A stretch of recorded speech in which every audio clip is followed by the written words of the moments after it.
اور رسول کریم صلی اللہ علیہ وسلم نے بھی جب ان کے مخالف ان کو ختم کرنا چاہتے تھے، ان کو شہید کرنا چاہتے تھے، تو مکہ سے ہجرت کی تھی، مدینہ چلے گئے تھے.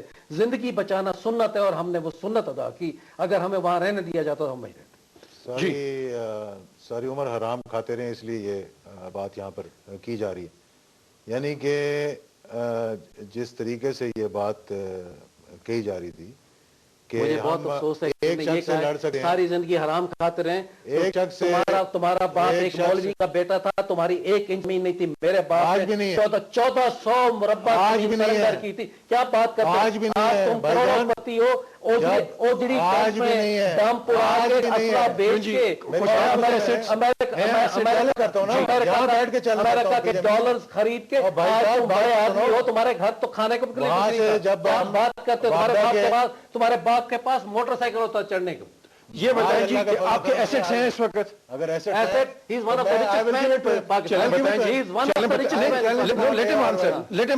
بتائیں کہ جب واٹر اینڈ پاور کا وزیر تھا تو ساری زمین وہاں قصور کے پاس کس نے لی تھی؟ ہزاروں مربع زمین وہاں پہ بجلی کے کھمبے کس نے پہنچائے؟ میں نے لی تھی، لیتا رہوں گا، آئندہ بھی لوں گا. زمیندار کا بیٹا ہوں، زمیندار کا بیٹا ہوں. میری حق حلال کی کمائی چھپاتا نہیں ہوں.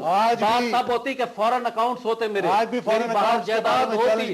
لا الہ الا اللہ محمد رسول اللہ، 1 پیسہ میرا کبھی باہر ہو میں نے بھیجا ہو تو سوال نہیں پیدا ہوتا. کیوں کرے گا؟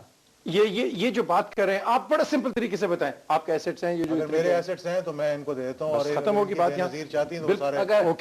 اگر یہ قرآن شریف پہ ہاتھ رکھ کے اپنے ایسٹ دے دے، خدا کی قسم میں اپنی اور اپنے بھائیوں کی جائیداد بھی اس کو دینے کے چلو لاؤ قرآن. یہ تو بلینز میں، بلینز میں یہ ہو گئے. دوسرے دن لوگ یہ تو وہ جو افغانستان کا پیسہ ہے سارا ان کے پیٹ میں. یہ بڑی انٹرسٹنگ بات ہے. اگر یہاں ساروں کے ایسے اس طرح کیے تو پھر یہ نیشنل اکاؤنٹیبلٹی بیورو کا کام بہت بڑھ جائے گا. Let's take this call. Hello hello جی فرمائیے، بولیے. آپ کی آواز آ رہی ہے مجھے؟ آئی تھنک جی بولیے، آپ کی آواز آ رہی ہے مجھے. ہاں جی، میں خان صاحب سے پوچھنا تھا. جی پوچھیں. ایک سوال تھا کہ یہ جب وہ شاد باغ میں انہوں نے آدمی مروائے تھے، یہ بھٹو کے خلاف نکلے تھے، وہ ٹائم پہ لوگوں کو انہوں نے بھڑکایا تھا، تو بعد میں بزدل تو سب سے بڑے ہی نکلے. انہوں نے یہ ملک چھوڑ کے بھاگے اور لوگوں کے بچے مروائے. انہوں نے شاد باغ میں جہاں پہ سام چھوڑے گئے تھے، وہ سام کس نے چھوڑے تھے؟ وہ ٹائم پہ جنرل صاحب کی گورنمنٹ تھی. وہ جب وکلا پہ حملہ ہوا تھا ہائی کورٹ میں، وہ ٹائم پہ کس کی حکومت تھی؟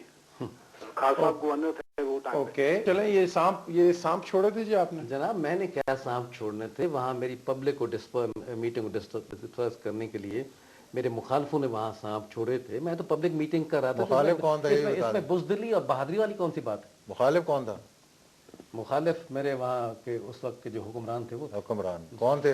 ذوالفقار علی بھٹو صاحب، پنجاب کا چیف. بات یہ ہے کہ اجاز صاحب بات یہ ہے اپنے ہی کیے پہ پڑ گئی. اجاز صاحب بات یہ ہے کہ ذوالفقار علی بھٹو اس دنیا سے چلے گئے، واپس نہیں آئیں گے. جنرل ضیاء چلے گئے، واپس نہیں آئیں گے. بات یہ ہے کہ آج کی جو ہم سیاست دیکھ رہے ہیں، سیاسی حالات دیکھ رہے ہیں، آج پریزیڈنٹ مشرف کے پاس بھی اتنی پاورز تھیں، وہ بھی نواز شریف کو پھانسی لگا سکتے تھے. بات یہ ہے کہ اگر نواز شریف نے قتل کروائے ہوتے تو نواز شریف کو بھی پھانسی لگنی تھی. یہ ایک قتل نہیں ہوا، 26 آن ریکارڈ ہیں.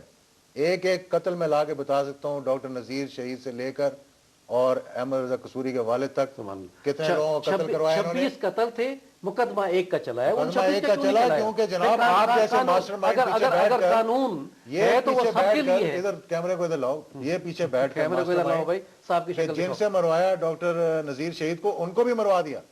اور پھر ایف ایس ایف کے جو بندے انوالو ہوتے ہیں مروانے کے لیے، ان کو ہی مروا دیتے. تو ٹرائی کیوں نہیں کیا؟ ٹرائی کریں گے نا، کیس کیوں نہیں چلا؟ وقت آئے گا جب ٹرائی اب یہ دیکھیں نا، اب دیکھیں یہ جنرل ضیاء کا خون بول رہا ہے کہ یہ ابھی بھی قتل کرنا چاہتے ہیں، ابھی بھی پھانسی لگانا چاہتے ہیں. کہتے ہیں جب وقت آئے گا. وقت تو تمہارے باپ کا آیا، وقت تمہاری ہمارے باپ کا وقت آیا نہیں. وہ ساری ہمارے باپ کا تو وقت آیا، تمہارے باپ کا تو وقت ہی نہیں آیا. تمہارے باپ کے بات یہ ہے کہ اس وقت جو بات یہ ہے، وہ جینز ہیں نہیں جو ابھی جینز ہو یا ٹراؤزرز ہو، بات یہ ہے ابھی بھی مجھے قتل کرنا چاہتے ہیں. بات یہ ہے اجازت لگ، بات یہ بڑی سمپل ہے. یہ چھوڑیں، اس کو چھوڑیں. یہ بتائیں کہ آج ایک بات سنیں، 1971 کی بات کریں تھے، یہ ملک کو توڑوانے والے بیٹھے.